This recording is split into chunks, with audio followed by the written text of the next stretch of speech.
Friends, good morning, good afternoon, good night. आप सभी कैसे हैं? आज आपके इस वीडियो लेक्चर में हम यूनिट सेकंड स्टार्ट करने वाले हैं और सेकंड यूनिट है बच्चा हमारी करंट इलेक्ट्रिसिटी। कौन सी यूनिट है?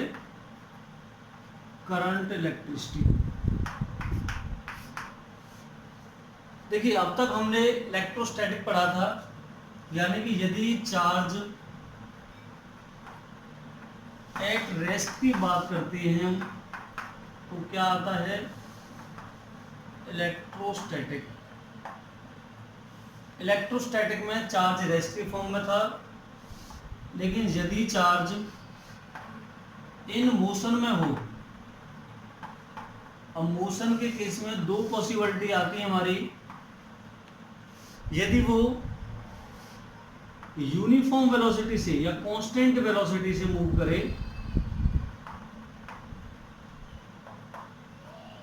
और एक हमारा वेरिएबल वेलोसिटी से।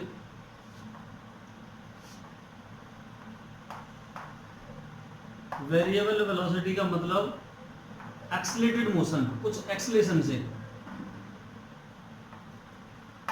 यदि वो एक्सेलरेटेड मोशन से मूव करे, जो चार्ज है हमारा वो एक्सेलरेट करे, वेलोसिटी चेंज हो, उसकी वेरिएबल हो, तो बच्चा कांस्टेंट वेलोसिटी में तो हमारी करंट इलेक्ट्रिसिटी बनती है, करंट इलेक्ट्रिसिटी। लेकिन यदि हमारा वेरिएबल वेलोसिटी हो या एक्सेलरेटेड मोशन हो, तो उस कंडीशन में हमारा इलेक्ट्रोमैग्नेटिज्म बनता है। क्या बनता है बच्चा? इलेक्ट्रोमैग्नेटिज्म। तो आज हम जो बात करने जा रहे हैं वो अपनी करंट इलेक्ट्रिसिटी की, यानी कि जब हमारा कोई चार्ज कांस्टेंट वेलोसिटी से मूव कर रहा हो तो हमारा क्या बनता है? Current electricity. तो सबसे पहले हम करंट इलेक्ट्रिसिटी में लेते हैं कि इलेक्ट्रिक करंट है क्या। बहुत इंटरेस्टिंग टॉपिक है, बहुत सारी चीजें आपको कराई जाएंगी आज। तो बच्चा करंट इलेक्ट्रिसिटी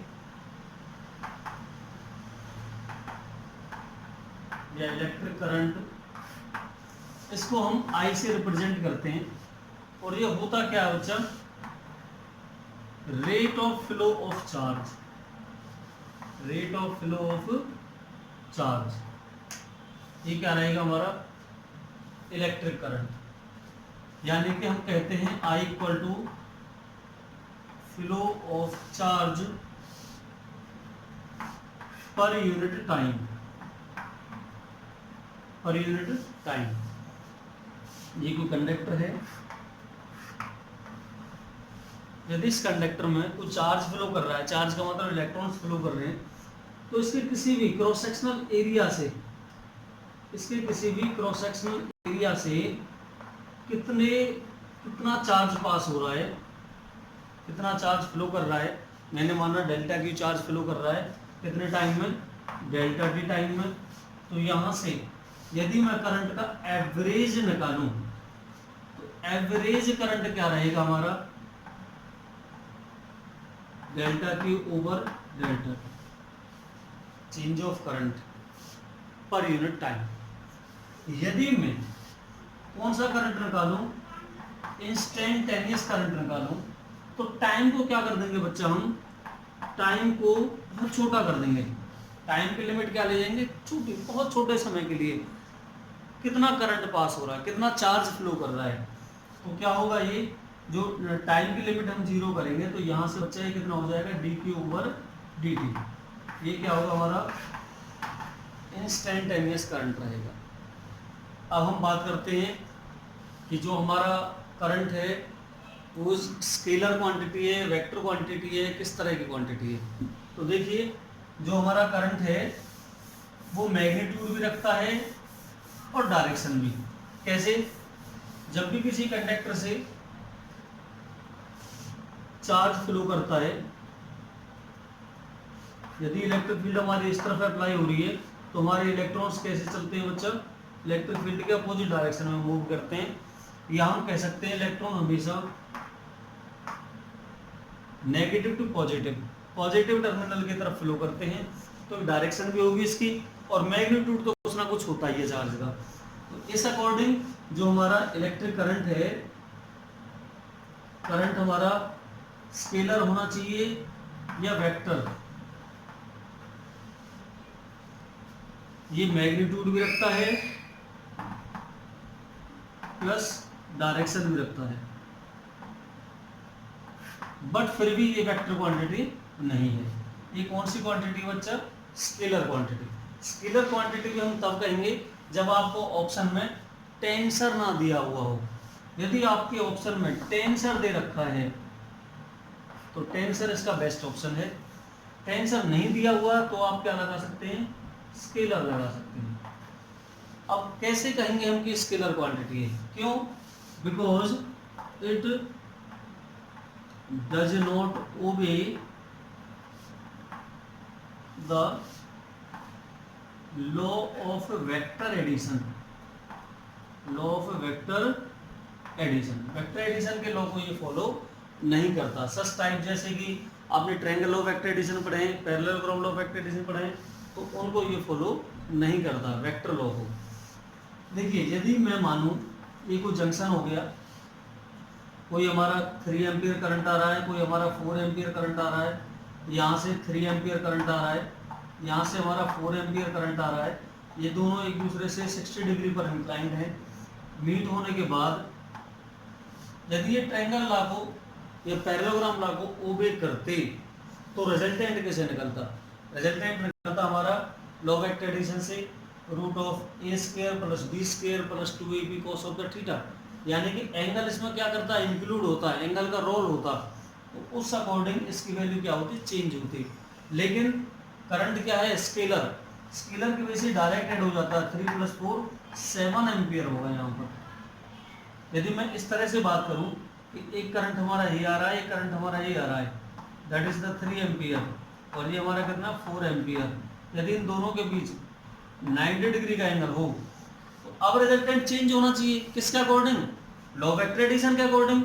क्योंकि यहाँ पर कितना है? 60 degree angle, A square plus B square cos of the 90, तो cos 90 का एंगल चेंज होगा तो डेफिनेटली रिजल्टेंट चेंज होना चाहिए। लेकिन अभी भी इसका जो दोनों का करंट आएगा वो 7 एम्पियर ही आएगा।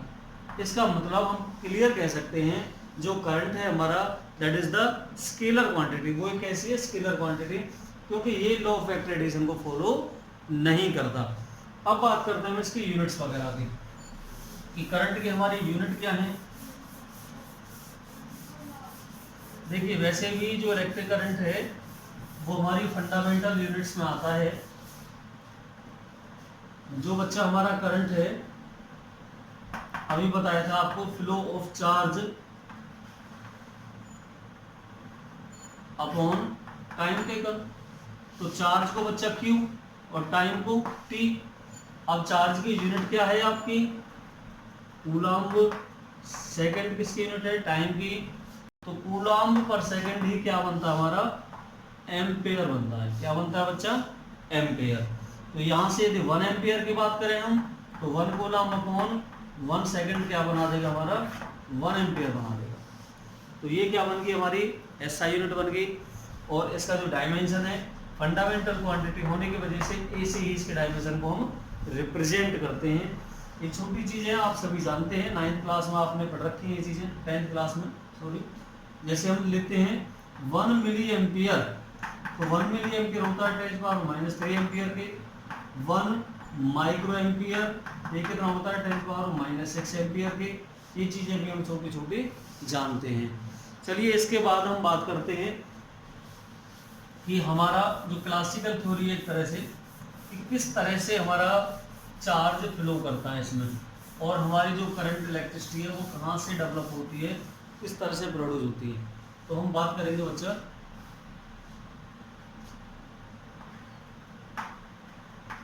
Concept of drift velocity. Drift velocity कहाँ से पैदा हुई?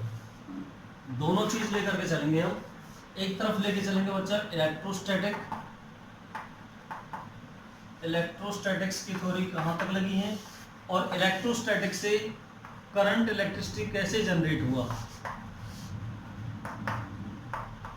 करंट इलेक्ट्रिसिटी कैसे जनरेट होता है। देखिए सबसे पहले हम लेके चलते हैं बच्चा, ये कोई हमने कंडक्टर माना, इस कंडक्टर में बहुत सारे फ्री इलेक्ट्रॉन्स हैं। जब मेटल्स है तो बहुत सारे फ्री इलेक्ट्रॉन्स हैं, आप गिनते गिनते थक जाओगे इतने फ्री इलेक्ट्रॉन्स है। वो बताएंगे इस लेक्चर में हम कि कितने फ्री इलेक्ट्रॉन्स होते हैं किसी भी मेटल के अंदर। यदि हमने इसको एक एक्सटर्नल इलेक्ट्रिक फील्ड प्रोवाइड कर दी, एक्सटर्नल इलेक्ट्रिक फील्ड हमने इसको दी है जो हमारी लेफ्ट टू राइट एक्ट कर रही है, अब होगा क्या इसके अंदर, इसके अंदर बहुत सारा चार्ज है। तो जो चार्ज है वो क्या करेगा, डिस्प्लेस होगा इसमें। तो चार्ज जितना भी नेगेटिव चार्ज था इलेक्ट्रॉन के ऊपर, वो अपोजिट डायरेक्शन में इलेक्ट्रिक फील्ड के में क्या करेगा, इस तरह से चलता हुआ इस एंड पर आकर के एक्यूमुलेट कर जाएगा। जब सारे इलेक्ट्रॉन से इधर आएंगे तो यहाँ क्या बचेंगे, यहाँ पॉजिटिव चार्ज बचेंगे सारे। तो एक तरह से क्या कर गया हमारे यहाँ पर चार्ज एक्यूमुलेट कर जाएगा, चार्ज जम जाएगा यहाँ पर। जैसे ही पॉजिटिव चार्ज सारा यहाँ गया और नेगेटिव चार्ज इधर आ गया, तो अब क्या होगा, इस कंडक्टर के अंदर अंदर एक इलेक्ट्रिक फील्ड इंड्यूस्ड हो जाएगी ई। और ये कैसी इलेक्ट्रिक फील्ड है, इंड्यूस्ड, पैदा हुई इलेक्ट्रिक फील्ड है जो पॉजिटिव टू नेगेटिव होगी।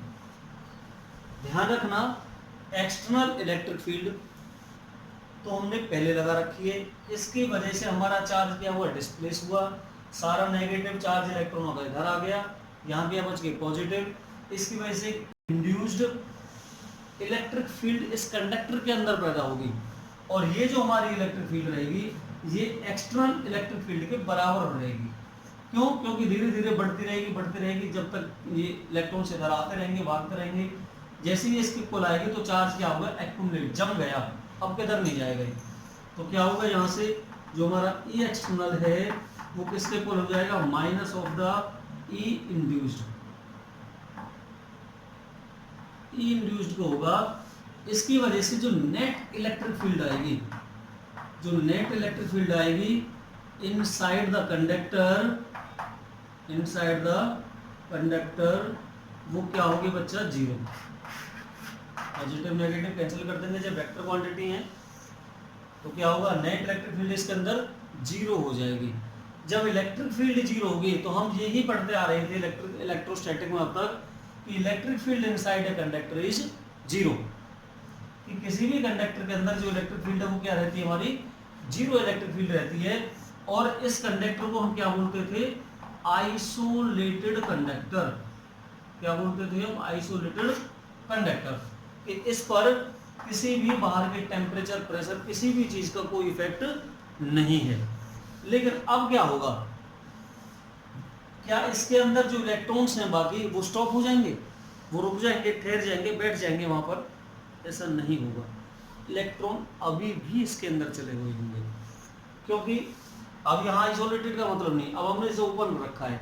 तो ओपन रखने से क्या होगा, इस पर एक थर्मल एनर्जी एक्ट करेगी, थर्मल एनर्जी। अरे भाई बाहर कोई टेम्परेचर तो होगा, कोई हीट तो होगी। अब बाहर का जो टेम्परेचर का डिफरेंस है या हीट का डिफरेंस है, मैंने माना इस कंडक्टर का जो अपना टेम्परेचर है वो 24 डिग्री सेल्सियस है और जो बाहर का टेम्परेचर है वो 28 डिग्री सेल्सियस है। तो दोनों के टेम्परेचर के क्या रहेगा, डिफरेंस रहेगा।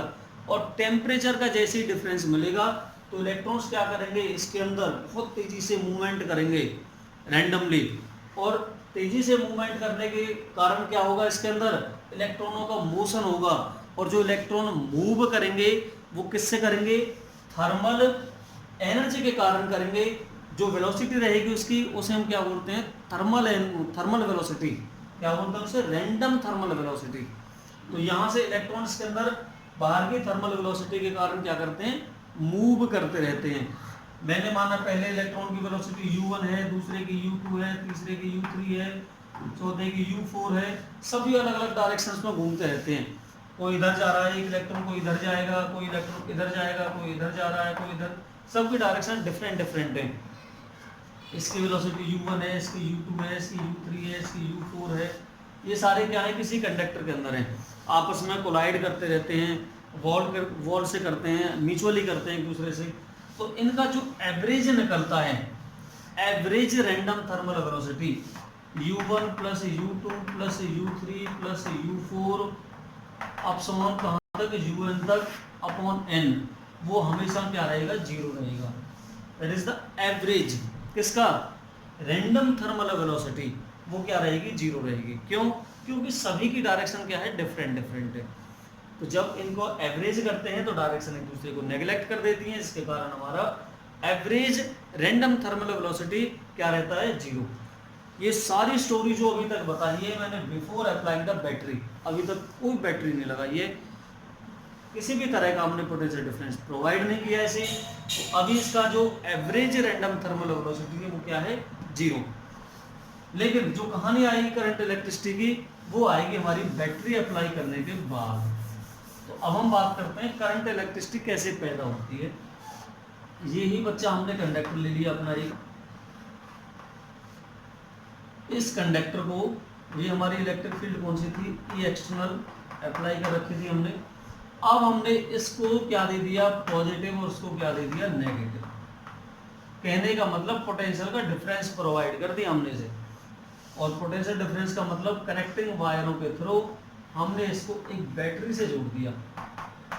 इसका V क्या है, पोटेंशियल डिफरेंस। अब क्या होगा, इसके अंदर जितने भी फ्री इलेक्ट्रॉन्स थे वो इस इलेक्ट्रिक फील्ड के कारण पहले ही एक्यूमुलेट हुए पड़े थे। इस एंड्स पर नेगेटिव और इस एंड पर कैसे थे, सारे पॉजिटिव चार्ज थे। किसकी वजह से था, ये एक्सटर्नल इलेक्ट्रिक फील्ड की वजह से। अब क्या होगा, जैसे ही हमने बैटरी प्रोवाइड की, पोटेंशियल का डिफरेंस दिया इसको, तो ये जो सारे इलेक्ट्रॉन थे जो जमे हुए थे वो क्या करेंगे, दे स्टॉप एक्यूमुलेशन। वो जो जम रहे थे वो अब जमने बंद हो जाएंगे, वो बहने शुरू कर देंगे, वो मोशन में आ जाएंगे, वो मूव करना शुरू कर देंगे। क्यों, क्योंकि पोटेंशियल का डिफरेंस लगा रखा हमने बैटरी का। ये बैटरी का पॉजिटिव टर्मिनल है, तो जो नेगेटिव चार्ज है वो इस तरफ भागेगा, इलेक्ट्रॉन किस तरफ भागेंगे, इस तरफ भागेंगे, बैटरी ने खींचेगी अपनी तरफ। और यही प्रोसेस यहाँ होगी, जो इसका पॉजिटिव चार्ज था, कहने का मतलब एक तरह से ये नेगेटिव टर्मिनल की तरफ क्या होंगे, अट्रैक्ट होंगे। तो जैसे ही जब चार्ज इधर आना शुरू हो गया, इलेक्ट्रॉन्स जमने बंद हो गए, तो इलेक्ट्रॉनों का क्या बन गया, फ्लो बन गया। जैसे ही इलेक्ट्रॉनों का फ्लो बनेगा तो इसके अंदर जो बच्चा हमारी ई इंड्यूस्ड इलेक्ट्रिक फील्ड हो रही थी पैदा, हमारी जो ई इंड्यूस्ड इलेक्ट्रिक फील्ड थी वो धीरे धीरे क्या शुरू हो गई, डिक्रीज करना शुरू हो गई। क्या करना, डिक्रीज। इसमें तो इसके इक्वल थी इलेक्ट्रिक फील्ड वो, लेकिन यहाँ धीरे धीरे क्या करना शुरू कर दिया, उसने डिक्रीज करना शुरू कर दिया। और इतनी डिक्रीज करेगी वो सिमिलर इक्वल टू 0, लगभग 0 के बराबर तक पहुंच जाएगी। जैसे ही इसके अंदर इलेक्ट्रिक फील्ड इंड्यूस्ड वाली 0 होगी, तो इसके अंदर जो नेट इलेक्ट्रिक फील्ड है, जो नेट इलेक्ट्रिक फील्ड आएगी इसके अंदर, वो does not equal to 0। Net electric field अब 0 नहीं रही कंडक्टर के अंदर। क्यों, क्योंकि जो एक्सटर्नल इलेक्ट्रिक फील्ड है वो एंटर कर जाएगी। इंड्यूस जो उसके अंदर पैदा हुई थी वो इलेक्ट्रिक फील्ड क्या हो जाएगी, 0, वो खत्म हमारी। तो बाहर वाली जो इलेक्ट्रिक फील्ड थी अब ये ही इसके अंदर तक जंप कर जाएगी, ये इलेक्ट्रिक फील्ड, क्योंकि चार्ज का क्या बन गया, फ्लो बन गया। और जैसे ही कनेक्टिंग वायरों में चार्ज का जो हमारा फ्लो बनता है, वो जब इलेक्ट्रॉनों का फ्लो बनेगा तो ये ही हमारा क्या बन जाएगा, करंट इलेक्ट्रिसिटी। हम करंट को ऐसे दिखाएंगे अब इसमें कि जो हमारा इलेक्ट्रिक करंट है वो इलेक्ट्रॉनों के मोशन के अपोजिट डायरेक्शन में फ्लो करता है। तो इस तरह से इसमें क्या हो गया, करंट हमारा जनरेट हो गया। अब हम बात करेंगे कि जो हमारी नेट इलेक्ट्रिक फील्ड है does not equal to 0, electric current इसके अंदर जनरेट हो गया है। अब इसमें ड्रिफ्ट वेलोसिटी कितनी है कि मान चलो इसमें बहुत सारे चार्ज है, चार्ज फ्लो कर रहे हैं। फिलहाल ये कोई इलेक्ट्रॉन ले लिया मैंने, इस इलेक्ट्रॉन का मास m है और ये एक एक्सेलेरेशन से क्या कर रहा है, एक एक्सेलेरेशन से मोशन में। किस तरफ मोशन रहेगा इसका, opposite direction to the electric field. Electron इधर मोशन कर रहे हैं तो ये डायरेक्शन रहेगी इलेक्ट्रॉन की मोशन करने की। अब ये इलेक्ट्रॉन कितना एक्सेलेरेशन एक्सपीरियंस्ड करेगा, देखिए हम जानते हैं जो हमारा एक्सेलेरेशन रहेगा इलेक्ट्रिक फील्ड से कितना रहता है, फोर्स इक्वल टू कितना रहेगा, इलेक्ट्रोस्टैटिक फोर्स ई के इक्वल। और नेगेटिव साइन और लगता है, क्यों? डायरेक्शन अपोजिट है इलेक्ट्रिक फील्ड के, इसकी फोर्स की। और हम जानते हैं बच्चा किससे, F equal to M A, किससे होता है? न्यूटन से सेकेंड लॉ से। मास उसका m है, ए क्या उसका एक्सीलरेशन, F दोनों इक्वल कर देंगे, minus E upon equal to M A हो जाएगा यहाँ से, minus E equal to M A. ये हमारा फोर्स किससे था? इलेक्ट्रोस्टैटिक से। ये एक चार्ज पार्टिकल कितना फोर्स का एक्सपीरियंस करता है, और ये हमारा क्या है? मोशन की वजह से जब उस पर फोर्स लगेगा तो कितना भाई फोर्स लग रहा है इलेक्ट्रिक फील्ड का, तो कितना रहेगा? M A, mass into acceleration. यहाँ से यदि हम ए निकालें बच्चा तो माइनस ई अपॉन एम हो जाता है। इतना एक्सीलरेशन एक्सपीरियंस करेगा कौन? एक इलेक्ट्रॉन, किसके अंदर? कंडक्टर के अंदर। तो हमारा अब हम बात करेंगे ड्रिफ्ट वेलोसिटी की। आप इसका स्क्रीनशॉट ले लें तब तक। बच्चा drift velocity and its expression. देखिए सबसे पहले हमने एक कंडक्टर लिया इस तरह से, that is a metallic conductor having length L and area of cross section, area ले लिया इसका कैपिटल है। अब इस कंडक्टर को हमने एक बैटरी के थ्रू कनेक्ट कर दिया, कनेक्टिंग वायरों से, पॉजिटिव नेगेटिव V क्या ले लिया? इसका पोटेंशियल ले लिया बैटरी का हमने। जैसे ही इलेक्ट्रिक फील्ड E एक्सटर्नल इस पर अप्लाई हुई, कौन सी इलेक्ट्रिक फील्ड अप्लाई होगी? E external. अब जो इलेक्ट्रिक फील्ड है, जैसे इस पर इलेक्ट्रिक फील्ड अप्लाई होगी तो करंट I, चार्ज के फ्लो होने के कारण करंट की जो डायरेक्शन है वो अपोजिट रहेगी। करंट हमारा अपवर्ड डायरेक्शन में फ्लो करेगा। इसमें बहुत सारे फ्री इलेक्ट्रॉन्स हैं, ये सभी क्या हैं? Free electrons. आपको बता दूं मैं जानकारी के लिए बच्चा, एक यूनिट 1 मीटर क्यूब में, 1 मीटर क्यूब में 10⁻²9 फ्री इलेक्ट्रॉन्स होते हैं हमारे। कितने होते हैं? 1 मीटर क्यूब में 10⁻²9 फ्री इलेक्ट्रॉन्स। बहुत सारे भरमार होती है इलेक्ट्रॉनों के इनके पास। जैसे ही हमने इसको पोटेंशियल का डिफरेंस दिया, इलेक्ट्रॉन इस तरह से चलना शुरू करेंगे, यानी कि मोशन अभी भी उनका ऐसा रहेगा, इधर उधर, इधर ऐसे, थोड़ा सा इधर, फिर ऐसे इधर, क्योंकि ये क्या करेगा? पोटेंशियल डिफरेंस इनको अपनी तरफ खींचेगा, इलेक्ट्रॉनों को अट्रैक्ट करेगा। तो कोलिजन तो अब भी करते रहेंगे, कोलाइड करेंगे। इनकी जो रैंडम थर्मल वेलोसिटी थी बिफोर अप्लाइंग द करंट, वो कितनी थी? U1, U2, U3 अभी बताई थी मैंने। और उनका जो एवरेज भी बताया था, U1 plus U2 plus U3 plus ऐसे ही कहाँ तक? UN upon N equal to 0। ये इनकी क्या थी? एवरेज रैंडम थर्मल वेलोसिटी क्या रहेगी? 0 रहती है। ये कब की थी? बिफोर अप्लाइंग द करंट या बैटरी, जब तक हमने पोटेंशियल का डिफरेंस नहीं दिया। जैसे डिफरेंस दिया, सभी इलेक्ट्रॉनों की फाइनल वेलोसिटी अलग अलग होगी, किसी की V1, किसी की V2, किसी की V3 और किसी की Vn। क्यों? क्योंकि जैसे ही ये इलेक्ट्रॉन कोलाइड करेंगे, इनकी वेलोसिटी क्या होगी? कम होगी, स्टॉप होगी, फिर दोबारा से चलेंगे, फिर कोलाइड करेंगे, फिर और चलेंगे, फिर कोलाइड करेंगे। तो इनकी वेलोसिटी हर बार क्या रहती है? चेंज होती रहती है। तो फाइनल वेलोसिटी क्या रहेगी? V1, V2, V3 और Vn। एक इलेक्ट्रॉन दूसरे इलेक्ट्रॉन से टकराने में कितना टाइम लेता है, उस टाइम को बोलते हैं हम tau. Tau is the relaxation time. ये रिलैक्सेशन टाइम क्या होगा? It is the successive time between one successive collision. It is the shortest time between one successive collision.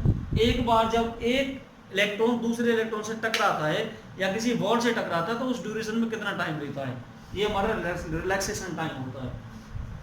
तो बच्चा ड्रिफ्ट वेलोसिटी क्या होती है, इसकी हम बात करते हैं। ड्रिफ्ट वेलोसिटी को Vd से क्या करते हैं? हम रिप्रेजेंट करते हैं। तो it is the average velocity. ये किसी एक इलेक्ट्रॉन की बात नहीं करें, हम पूरे कंडक्टर में बात करेंगे। It is the average velocity of free electron, of free electrons inside a conductor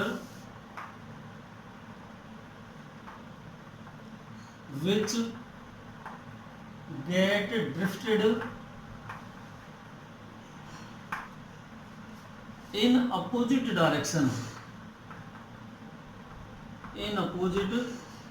direction to the current, किसके प्रभाव से चलेगा ये? Under the effect of any external electric field.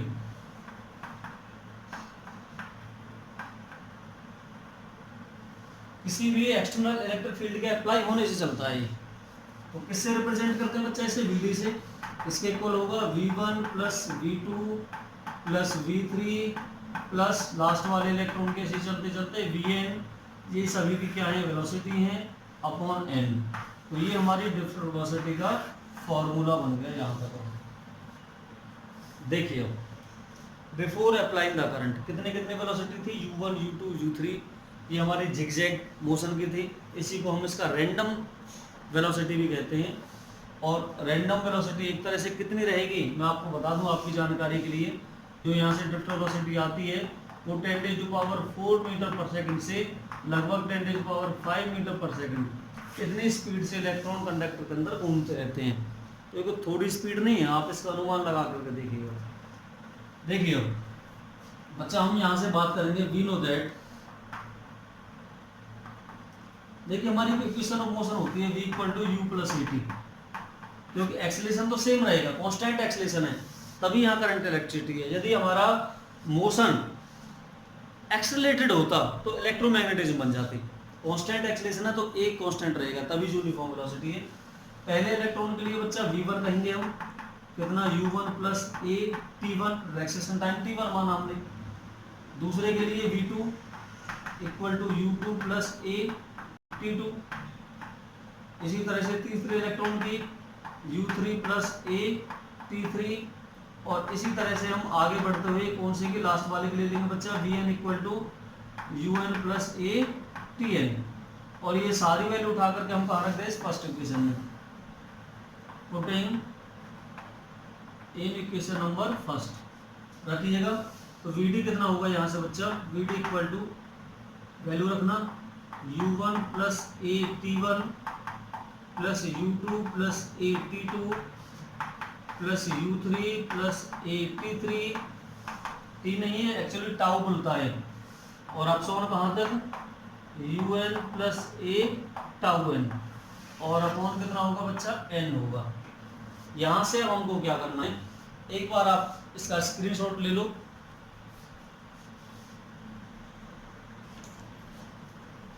बच्चा यहाँ से हम vd =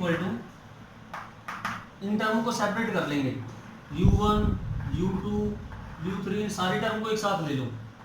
तो बच्चा u1 + u2 + u3 + dot dot un upon n, ये टर्म एक साथ ले लिया हमने।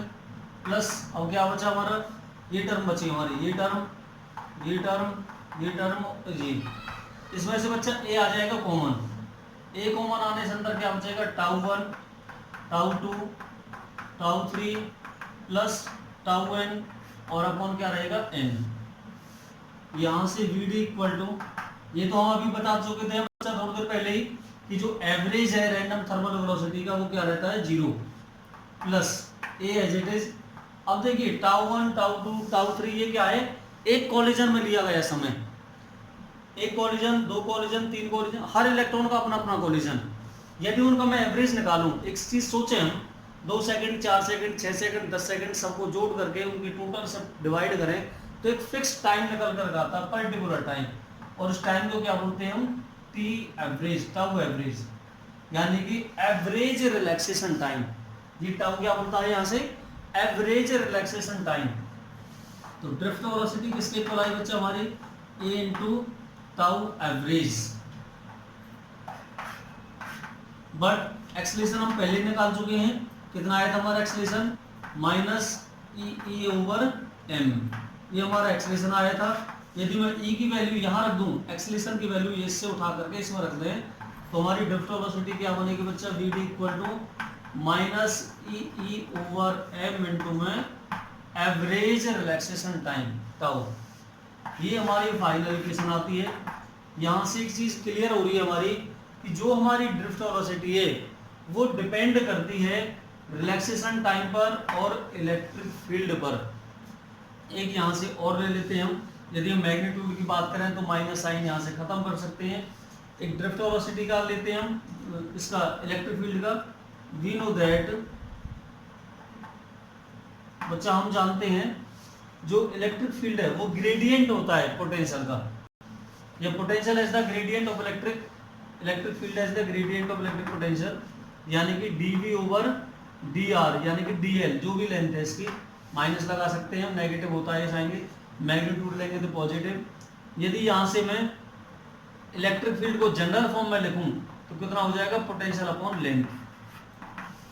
ये जनरल फॉर्म है इसकी, पोटेंशियल अपॉन लेंथ क्या होती है, इलेक्ट्रिक फील्ड। तो यहाँ से इस फॉर्मूले को यदि मैं चेंज करूँ तो वीडी कितना होगा हमारे यहाँ से, अच्छा ये हो जाएगा E we upon M L into में टो। तो ये हमारा क्या आ गया, ड्रिफ्ट वेलोसिटी का एक रिलेशन और आ गया, इसके टर्म में, ये पोटेंशियल के टर्म में आ गया। तो E we upon M L into tau. अब जो हमारा नेक्स्ट टॉपिक रहेगा वो बहुत इंपॉर्टेंट टॉपिक है, वो रहेगा हमारा इसका relation between drift velocity and current. और उसी में हम आपको ओम्स लॉ दिखाएंगे कि ओम्स लॉ कहाँ से निकलता है, कैसे डेरिवेशन बनता है उसका। इसे आप स्क्रीनशॉट ले लें इसका।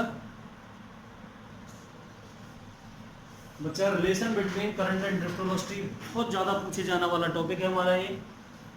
सबसे पहले ये हमने एक कंडक्टर ले लिया, this is a metallic conductor. इस कंडक्टर को हमने एक V पोटेंशियल के डिफरेंस से कनेक्ट कर दिया, positive negative. V is the potential difference of the battery, positive negative terminal. L हमने बच्चा लेंथ ले ली, और एरिया ऑफ क्रॉस सेक्शन कितना मान लिया हमने इसका, capital A, area capital A है। इलेक्ट्रिक फील्ड इस पर इस तरफ ऐसे अप्लाई होगी, ये एक्सटर्नल। अब होगा क्या, इसके अंदर जो इलेक्ट्रॉन्स हैं वो क्या करेंगे, ड्रिफ्ट करेंगे इस तरफ। ड्रिफ्ट वेलोसिटी हमने उसकी कितनी मान ली बच्चा, वीडी की था ड्रिफ्ट वेलोसिटी। आई इसके अंदर क्या है, करंट फ्लो कर रहा है। अब थोड़ी देर के लिए हम बात करते हैं कि जब जैसे ही पोटेंशियल का डिफरेंस इसको दिया हमने, तो जो इलेक्ट्रॉन यहाँ थे इस लेयर में थे, जो इलेक्ट्रॉन वो क्या करेंगे, यहाँ से इस तरफ आगे अपनी पोजीशन चेंज करेंगे। जैसे ही इलेक्ट्रॉन इसमें से निकलेंगे, जितने इलेक्ट्रॉन निकलेंगे उतने ही इलेक्ट्रॉन इसमें फिर एंटर करेंगे। तो इलेक्ट्रॉनों का ये जो सर्कल है वो चलता रहेगा, जितने इलेक्ट्रॉन इसमें से निकलेंगे उतने इलेक्ट्रॉन इसमें एंटर करते रहेंगे। तो इस छोटे से रीजन में मैंने माना small N number of free electrons हैं। तो ये जो स्मॉल एन है ये क्या है हमारा, स्मॉल एन है number of free electrons per unit volume, पर unit volume. Number of free electrons per unit volume, यानी कि इसकी लंबाई भी है, मोटाई भी है, तो वॉल्यूम बन गया इतना ही। इस वॉल्यूम में कितने नंबर ऑफ इलेक्ट्रॉन्स बताए मैंने, small N, number of free electrons per unit volume. और पर यूनिट वॉल्यूम को क्या बोलते हैं हम, इलेक्ट्रॉन्स डेंसिटी। तो ये फ्री इलेक्ट्रॉन्स डेंसिटी आ गई, free electrons density. Small n क्या हमारी फ्री इलेक्ट्रॉन डेंसिटी। यदि मैं मानूं यहां पर कि टोटल नंबर ऑफ इलेक्ट्रॉन कितने इसके, कैपिटल एन, एक तरह से मैं ऐसे कह सकता हूं n is the total number of electron per unit volume. यदि यहां से मैं कैपिटल एन निकालूं बच्चा, तो स्मॉल एन इंटू में वी होगा। कैपिटल एन कितना होगा, स्मॉल एन इंटू वी क्या है, वॉल्यूम है, और वॉल्यूम कितना होगा, एरिया गुना उसकी लेंथ। तो v की जगह मैं a इंटू एल लिख सकता हूँ। ये हमारा n क्या है, total number of electrons, total number of electrons inside the conductor. Conductor के अंदर टोटल इतने इलेक्ट्रॉन्स हैं, number of electrons density into volume. अब क्या लेके चलेंगे हम कि कितना करंट फ्लो करेगा इसके अंदर। यहां लेंगे बेटा flow of charge, inside the conductor. कितना चार्ज फ्लो करेगा, equal to I into T. I हमारा करंट और टी हमारा क्या है, टाइम। अब यहां से हम इस टाइम को भी चेंज करेंगे बच्चा। हमारा टाइम का फॉर्मूला क्या है, time t equal to distance upon speed. तो वो डिस्टेंस कितनी कवर करेंगे और स्पीड क्या है इलेक्ट्रॉनों की, स्पीड का मतलब उसकी ड्रिफ्ट वेलोसिटी कह सकते हैं हम। तो डिस्टेंस कितनी चलेंगे, इलेक्ट्रॉन यहां से यहां पहुंचेंगे, एल डिस्टेंस चलेंगे। इलेक्ट्रॉनों की स्पीड कितनी है, वीडी, ड्रिफ्ट वेलोसिटी वीडी होगी। तो हमारा जो टाइम है इसकी वैल्यू कितनी आ गई, L upon VD.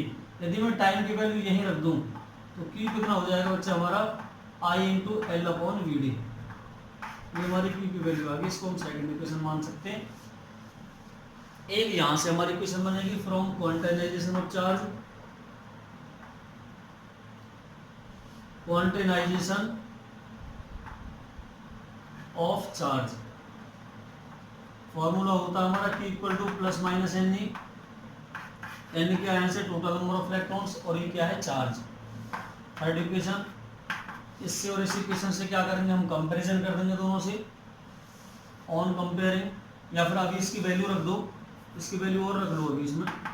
Q equal to N की वैल्यू कितनी बच्चे हमारी, एन ए एल, और इंटू कितना है इसके पास, ई। अब इसको मानना थर्ड इक्वेशन, कंपैरिजन कर दो, on comparing. Equation number second and third so we get, करो बच्चा दोनों से कंपैरिजन। इधर लिख रहा हूं मैं, कितना होगा, I into L upon V D is equal to कितना बचा यहाँ से, N A L E. L से बच्चा एल कैंसिल हो जाएगा, वी डी यहाँ डिवाइड में इधर जाएगा मल्टीप्लाई में, तो आई कितना हो गया, एन ई ए और वी डी। तो ये हमारा क्या आ गया, रिलेशन आ गया। किस किस का आ गया रिलेशन, करंट का और ड्रिफ्ट वेलोसिटी का। यही रिलेशन हमें क्या करना था, फाइंड आउट करना था। बहुत आसान है। अब इसके बाद हम बात करते हैं कि रेजिस्टेंस कैसे आया इसका। यही इक्वेशन हमारे रेजिस्टेंस को जन्म देती है। इसका आप स्क्रीनशॉट ले लें तब तक। बेटा अब हम देखेंगे कि रेजिस्टेंस किस तरह से बना। अभी हमने निकाला था relation between current and drift velocity, n e A v d. हमको क्या करना है, यहाँ से इस इक्वेशन में सबसे पहले वी डी को चेंज करो, ड्रिफ्ट वेलोसिटी को। अभी देखा था हमने बच्चा, we know that drift velocity का जो कंसेप्ट आया था हमारा, वो कितना आया था, ई अपॉन एम इंटू में टो। ये निकाला था हमने। Relaxation time, electric field, charge on the electron और मास ऑफ द इलेक्ट्रॉन। हमने देखा था इलेक्ट्रिक फील्ड किसके इक्वल थी, पोटेंशियल पर यूनिट लेंथ। ये वैल्यू यहाँ सब्स्टिट्यूट करने पर एक नई इक्वेशन बनी थी हमारी, v d equal to e we upon M L into में टो।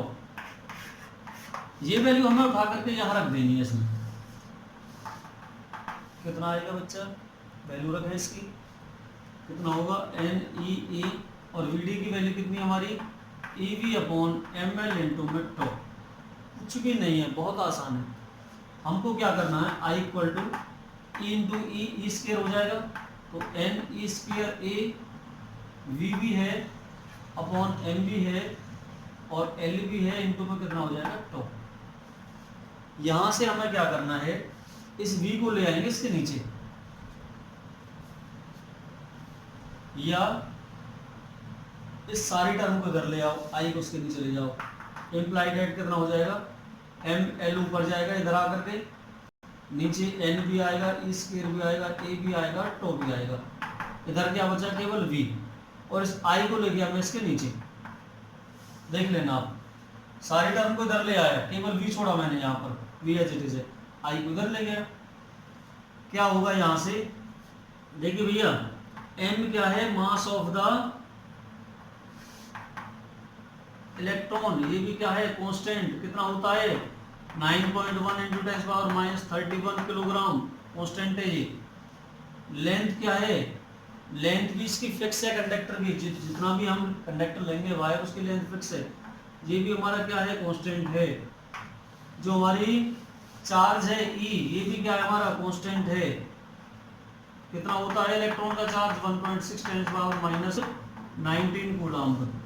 और जो हमारा एरिया है वो भी क्या है, यूनिफॉर्म है, यूनिफॉर्मली कांस्टेंट, ये भी कांस्टेंट है।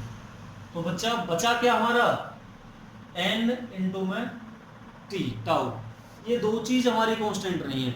यदि नंबर ऑफ इलेक्ट्रॉन्स डेंसिटी बढ़ती है घटती है तो भी हमारा v अपॉन आई का वेरिएशन चेंज होगा। रिलैक्सेशन टाइम यदि कोई डिक्रीज या इंक्रीज करता है तब ये चीज चेंज होगी। वैसे हम ओवरऑल इस सारी टर्म को क्या मानते हैं, कांस्टेंट मानते हैं बच्चा, क्या मानते हैं, कांस्टेंट, क्योंकि ये दोनों चीजें किस पर, टेम्परेचर पर डिपेंड करती हैं। ओवरऑल ये सारी टर्म क्या बनेगी, कांस्टेंट। तो कांस्टेंट बनने पर इसका हमने नाम दे दिया यहाँ पर कि v अपॉन आई क्या बन जाएगा, ये इसको r बना दिया हमने। r is the resistance, r क्या बन गया यहाँ से, रेजिस्टेंस बन जाएगा हमारा। और रेजिस्टेंस का मतलब ये क्या हो गया, एक तरह से कांस्टेंट वैल्यू है। कैसी वैल्यू है बच्चा, कांस्टेंट वैल्यू है। जब ये कांस्टेंट है तो मैं कह सकता हूँ v equal to I into constant, या हम कह सकते हैं v is proportional to i। और ये हमारा क्या था, ओम्स लॉ था। कुछ भी नहीं है इसमें, थोड़ा सा डीप जाएंगे सारी चीज निकल जाएंगी। आज के लेक्चर में इतना ही काफी है। इस लेक्चर को आप अपनी प्रैक्टिस बनाएं, नोट्स बनाएं, प्रिपेयर करें और चैनल को लाइक सब्सक्राइब शेयर करना ना भूलें।